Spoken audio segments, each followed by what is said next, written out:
My fiancé demanded, "Cancel your best friend as best man. I want my ex there instead." I said, "Interesting choice." Then I canceled the entire wedding and sent her ex an invoice for the deposit with "thanks for the inspiration" attached. Her panicked voicemails revealed I, 29 male, am sitting in what was supposed to be my wedding venue in 3 weeks, watching the event coordinator pack up the sample centerpieces. Just sent the cancellation emails to 150 guests. My phone's been buzzing non-stop for the past 4 hours, but I'm oddly calm about the whole thing. Let me back up. I've been with Meredith, 27, for 3.5 years, engaged for 8 months. The wedding planning had been mostly smooth. She handled decorations, I handled logistics, we both compromised on the guest list. Normal couple stuff. My best friend Derek, 30, and I have been tight since middle school. Dude literally saved my life once when we were teenagers, pulled me out of a riptide.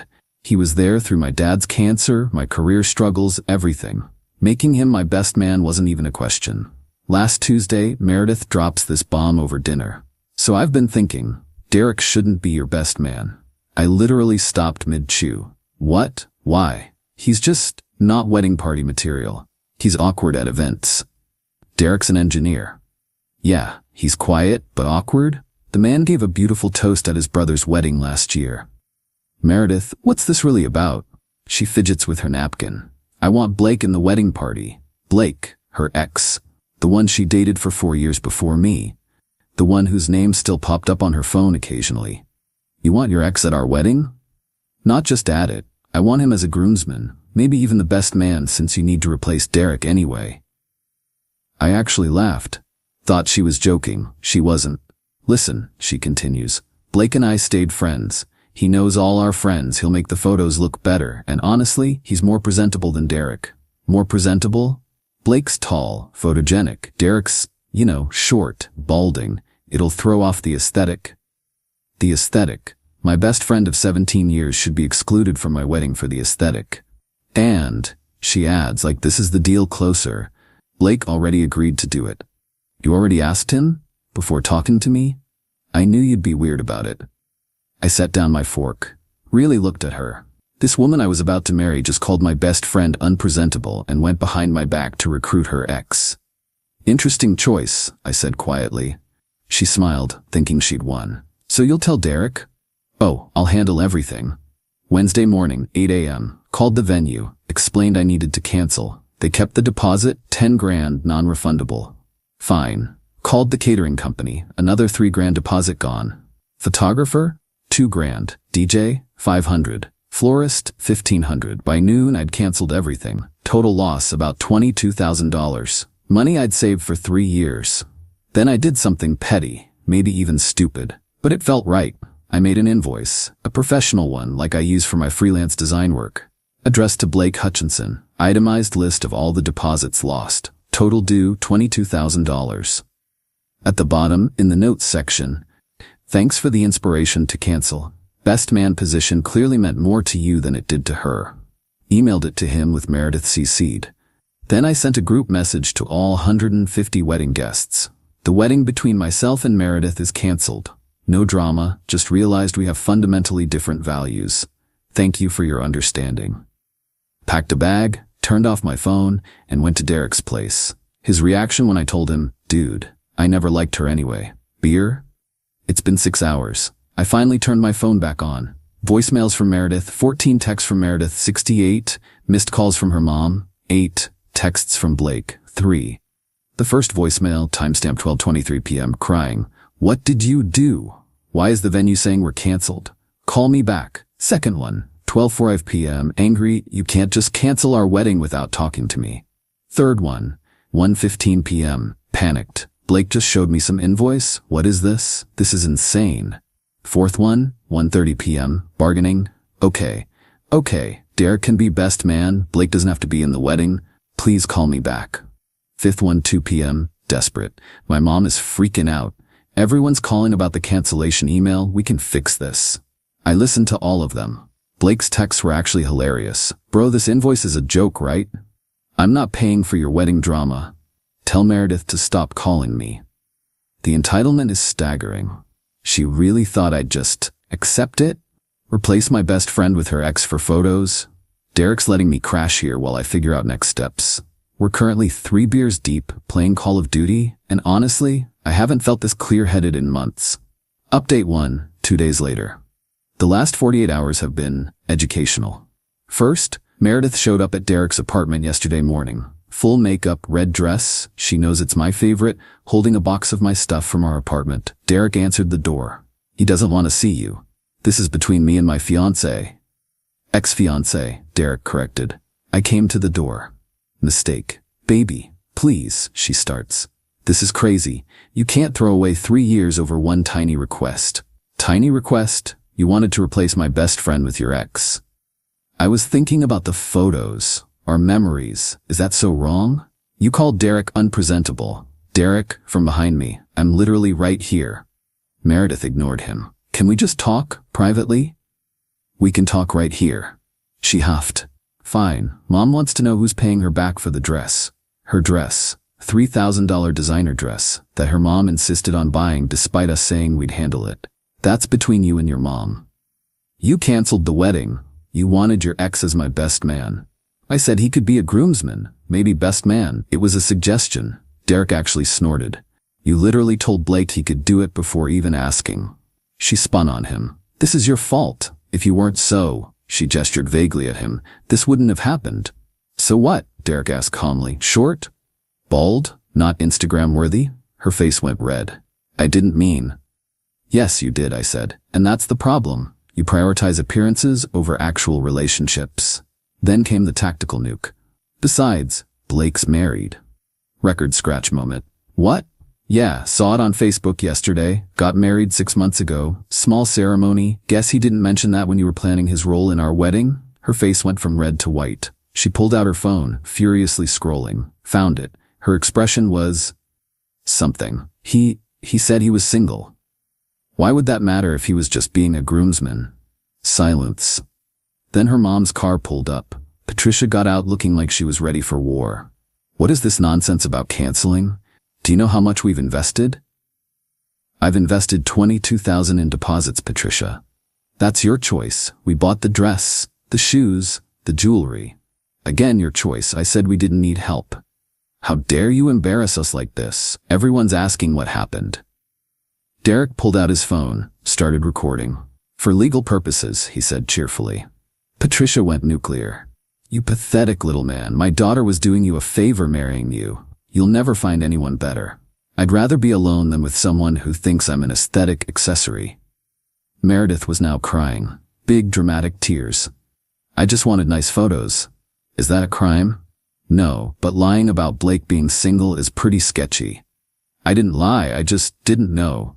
Patricia grabbed her daughter's arm. Come on, let the loser stew in his mistake. You'll be begging us to come back. As they left, Patricia shouted, We're keeping the gifts. What gifts? I called back. I canceled before the shower. Door slam. Car peel out. Blake texted an hour later. Dude, she's been blowing up my wife's phone. Make it stop. I responded, not my circus anymore. Then the social media campaign started. Meredith posted this long thing about toxic masculinity and men who can't handle confident women. Her friends piled on. Comments about how I was threatened by her past and too insecure for an adult relationship. So I posted the invoice I sent Blake. No context, just the image. Comments exploded. People asking why her ex got a wedding cancellation invoice, why his name was even involved. The narrative crumbled fast. Her sister Anna actually texted me. Is it true she wanted Blake as best man? Yup. Jesus, I'm sorry. She told us you were jealous of their friendship. She wanted to remove Derek for the aesthetic and replace him with Blake. That's... Wow. Mom's telling everyone you're having a breakdown too, you. I'm playing video games and eating pizza with Derek. Most peaceful I've been in months. Good for you. Last night around 11 p.m. Meredith sent a long text. I'm sorry I hurt Derek's feelings, but you're overreacting. Blake means nothing to me romantically. I just wanted our wedding to look perfect. Every girl dreams of the perfect wedding photos. Why is that wrong? You're throwing away our future over one small ask. Please reconsider. We can do counseling. I'll apologize to Derek. Whatever you want. I responded, you planned our wedding with your ex before consulting me. That's not a small ask. That's a fundamental breach of trust. The deposits are gone. The relationship is done. Please stop contacting me. You're going to regret this. I already regret not seeing the red flags sooner. She sent 30 more texts, ranging from insults to apologies to threats about what she knows about me. I'm genuinely curious what she thinks she has. Derek's been a champ. Took today off work to help me apartment hunt. Found a decent studio downtown. Moving in next week. Already called a lawyer about getting my stuff from our old place. The wedding was supposed to be in 18 days. Instead, I'll be setting up a new apartment. Honestly, can't wait. Update 2, 1 week later. Thought I was done updating, but the entitlement has reached new heights, and y'all deserve to hear this.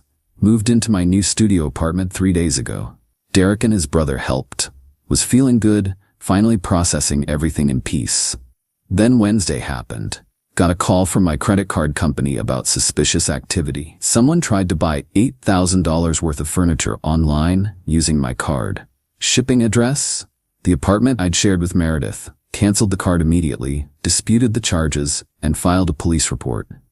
The officer taking the report actually said, "Let me guess, bad breakup? Canceled wedding." Yeah, we see this a lot. While I'm at the police station, I get a text from my buddy who works at the Mercedes dealership. "Yo, your ex just tried to trade in your car for a new lease. We refused since her name's not on the title, but thought you should know." My car. That I bought 2 years ago. That only has my name on everything. I raced over there. Sure enough, Meredith's there with Blake. Apparently his wife kicked him out after the invoice incident, arguing with the sales manager. "It's community property," she's saying. "We were never married," I said, walking in. She spun around. "Oh, now you show up. To stop you from stealing my car?" "Yeah." Blake stepped forward, trying to look intimidating. "Hey man, she just needs some help getting back on her feet." "With my car? After your involvement destroyed our relationship?" "I didn't destroy anything. You're the one who went nuclear over nothing." The sales manager looked entertained. "Sir, would you like us to call the police?" "Already filed a report for the credit card fraud." Meredith's face went pale. "Credit card fraud? I used the card for necessities. $8,000 in furniture? I need somewhere to sit." "You have furniture." "It doesn't match my new aesthetic." The manager actually laughed, then covered it with a cough. Blake tried to play mediator. "Look, just let her use the car for a few weeks. The married man who was going to be my best man wants me to loan my ex my car. That's rich. I'm separated. Because of this situation?"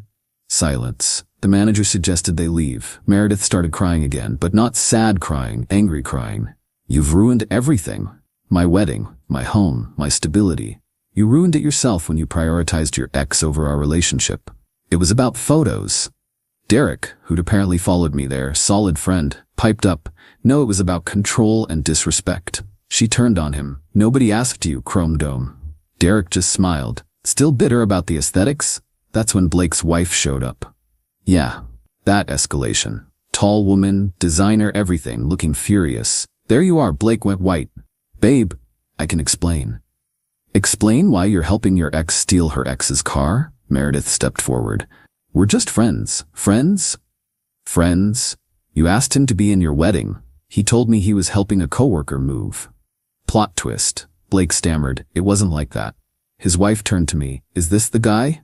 Referring to me. "I'm the one who canceled the wedding when I found out about their arrangement." She nodded. "The invoice sender. Creative. I liked that." Then she turned to Blake. "Get in the car. Now." "Lauren, please." "Car. Now." He slunk away like a scolded dog. Lauren looked at Meredith. "Stay away from my husband. I don't care what history you have." "I didn't know you existed," Meredith protested. "He's worn a wedding ring for 6 months." Another silence. Lauren left. Meredith stood there, carless, accompliceless, crying again. The manager asked us all to leave. In the parking lot, Meredith made one last attempt. "Can you at least give me a ride home?" "Call an Uber." "I don't have money. You canceled all my cards." "They were my cards. You were an authorized user." "This is financial abuse." Derek laughed. Actually laughed. "No, this is consequences." Yesterday I got a call from her dad. First time Richard has ever called me directly. "Son, what's this about credit card fraud?" Explained the situation. Long silence. Then, Jesus Christ, Patricia told me you were being vindictive, but $8,000 on furniture. After we'd already ended things. I'll handle it. Send me the police report number. We'll pay it back if the charges go through. Richard, I don't want... No, I'm sorry. I knew she had issues with Blake, but this is beyond acceptable. Issues? Another pause. She never got over him choosing Lauren. This was probably some weird revenge thing, using you to get to him. Well, that's a fun revelation. You're saying she wanted him in our wedding to make his wife jealous? I'm saying my daughter needs therapy, and you dodged a bullet. I'll handle the money. You take care of yourself. Today woke up to find out Meredith started a GoFundMe. Help me rebuild after domestic abuse. Goal: $25,000. The description claimed I isolated her from friends, controlled all finances, and abandoned her with nothing. Already had $300 from sympathetic strangers. Derek screenshot it and sent it to his lawyer friend. Within 2 hours, it was taken down for fraud. Her mom called me screaming about ruining Meredith's future. Patricia, she committed credit card fraud and lied on a fundraising site. She's heartbroken. You broke her. She tried to steal my car with her married ex-boyfriend. He's separated. Because of her. Click. The wedding would have been next Saturday. Instead, Derek and I are doing a barbecue at his place, calling it the Dodged a Bullet barbecue. His brother's bringing his smoker. My cousin's band is playing. We invited everyone who was supposed to come to the wedding. Currently RSVPs, 73 yes, 12 no. The rest haven't responded. Her sister Anna messaged, "Can I come to the barbecue? I'll bring potato salad." Aren't you Meredith's sister? Yeah, but she tried to steal your car. That's fucked up. Plus, Derek seems cool, and she was horrible to him. So Meredith's own sister is coming to my anti-wedding party. Life's wild sometimes. Final update, 3 weeks later. Wedding day came and went. The Dodged a Bullet barbecue was incredible. 84 people showed up, including Anna, Meredith's sister, who brought the best potato salad I've ever had and stayed till 2 a.m. doing shots with Derek's brother. But that's not why I'm updating. Remember the invoice I sent Blake? The $22,000 one? Well, Lauren, Blake's wife, did something amazing. She actually sent me a check for $5,000 with a note. This is from Blake's personal account. Consider it partial payment for the chaos he helped cause. The rest is coming in installments once my lawyer is done with him. Thank you for opening my eyes. L. I didn't cash it initially. Felt weird. But Derek convinced me. Dude, that money was for your wedding. Take it. So I did. Put it straight into savings. Then yesterday got served with legal papers. Meredith is actually suing me for deliberate infliction of emotional distress and financial abandonment. She's seeking $50,000 in damages. Her claims, I maliciously canceled the wedding to humiliate her. I trapped her in financial dependence, then cut her off. I orchestrated a harassment campaign against her. I caused her to lose her job. News to me. That last one was interesting. Called Anna to ask WTF. Oh yeah, she got fired last week, kept missing work to deal with the wedding crisis, and then they found out she was using company time to plan her GoFundMe and talk to lawyers. Her own choices got her fired. But somehow that's my fault? My lawyer, yes, got a real one now, laughed when he read the filing. This is desperation. She has no case. Countersue for the credit card fraud and will probably never hear from her again. But the real kicker came this morning. Richard, her dad, called. I need you to know something. We're moving. Okay? To Florida, Patricia and I, next month. That's good for you? We're not taking Meredith. Silence. She's 27 years old and we're done enabling her. This whole situation, finding out about Blake, the theft attempts, now this lawsuit, we're done. Richard, you don't have to. Yes, I do. You were good to her, better than Blake ever was. She destroyed it for some fantasy where she could have both of you. That's not normal. Patricia disagrees, but I'm putting my foot down. What's she going to do? Figure it out like adults, like you did when she blew up your life. This seems harsh. Son, she tried to steal your car. She committed fraud. She's suing you for 50 grand. You're worried about harsh? He had a point. The lawsuit is ongoing, but my lawyer says it'll likely be dismissed. The credit card fraud case is moving forward. The DA is actually pursuing it because she used the card after we separated, which shows clear intent. Blake and Lauren are getting divorced. He's living with his brother. Meredith apparently reached out to him about moving in together, but he blocked her. Even Blake has limits, apparently. Last I heard from Anna, Meredith is couch surfing between friends, posting increasingly unhinged Instagram stories about rising from the ashes and Phoenix energy. She started selling essential oils through some MLM, claiming they helped her heal from narcissistic abuse. Me? I love my studio apartment. Derek and I started a weekly poker game with some guys from his work. I'm dating casually. Nothing serious, just coffee and conversation. The $22,000 in wedding deposits still stings, but I'm slowly rebuilding my savings. My therapist, yeah, got one of those too, said something interesting. You didn't dodge a bullet. You dodged a missile, one that would have exploded after you were legally bound to her. She's right. Sometimes I wonder what would have happened if I just let Blake be a groomsman. Probably would have married her, lived an increasingly controlled life, and eventually caught her actually cheating with him. Instead, I'm free. Broke, but free. Single, but not being manipulated. Starting over, but on my own terms. Derek said it best at the Bach you. You lost 22 grand, but saved your soul. Worth every penny. And if you're wondering, yes, I kept the invoice framed. It's hanging in my bathroom. Derek calls it my liberation certificate. Patricia still sends me nasty texts occasionally. I don't respond. Meredith tried making a TikTok about toxic ex syndrome. It got 47 views and 1 comment. Didn't you try to steal his car? The wedding would have been a month ago today. Instead of celebrating an anniversary, I'm sitting on my secondhand couch in my tiny apartment, eating takeout Chinese with Derek, and I've never been happier. Sometimes the best thing you can do is cancel the wedding and send the invoice. Edit, since someone asked, yes, the credit card fraud charges stuck. She got 18 months probation and has to pay restitution. The civil lawsuit was dismissed with prejudice last week, and Blake's wife Lauren and I are actually friends now. She sends me memes about dodging bullets. Life's weird.